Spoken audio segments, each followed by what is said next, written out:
গতকাল জাতীয় সংসদে একটি লিফলেট পেলাম মাননীয় স্পিকার।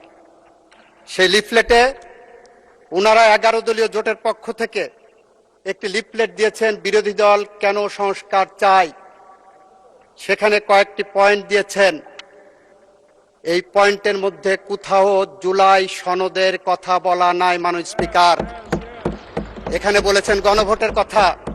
ব্যাখ্যা করেছি, জুলাই সনদ থেকে গণভোটকে ডেভিয়েট করা হয়েছে। That is a fraud on the constitution and that is a fraud on the law.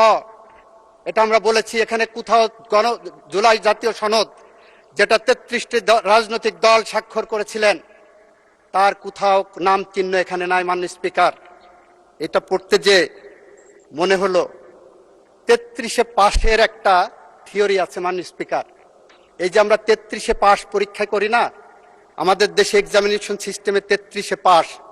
এটা পড়তে যে মনে হলো কি আমি 33-এ পাশের স্টেজে আছি। 33-এ পাশ আসলো 1858 সালে।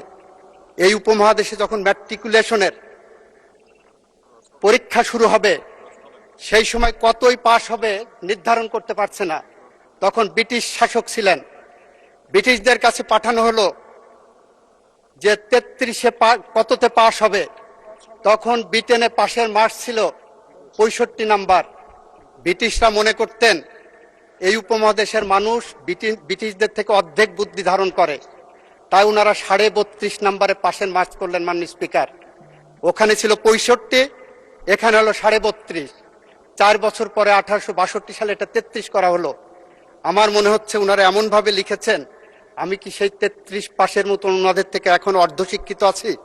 যেখানে মাননীয় স্পিকার জুলাই গণ অভ্যুত্থান, জুলাই সনদের কোনো শব্দ এখানে ওনাদের সুপারিশের মধ্যে নাই মাননীয় স্পিকার। এটা অত্যন্ত দুর্ভাগ্যজনক এবং দুঃখজনক মাননীয় স্পিকার। এখন যদি বলি যে এটা কবে হবে, তাহলে ফিলিস্তিনি জাতীয় কবি মাহমুদ দারুইশের একটি কবিতার কথা মনে পড়ে। ওনারা কবে এটা শুভবুদ্ধির উদয় হবেন। মাহমুদ দারুইশের প্রেমিকা তাকে জিজ্ঞাসা করেছিলেন, মাহমুদ আমাদের দেখা হবে কবে? উনি বলেছিলেন যেদিন যুদ্ধ থামবে।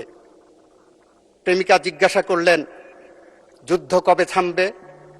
উনি বললেন যেদিন আমাদের দেখা হবে।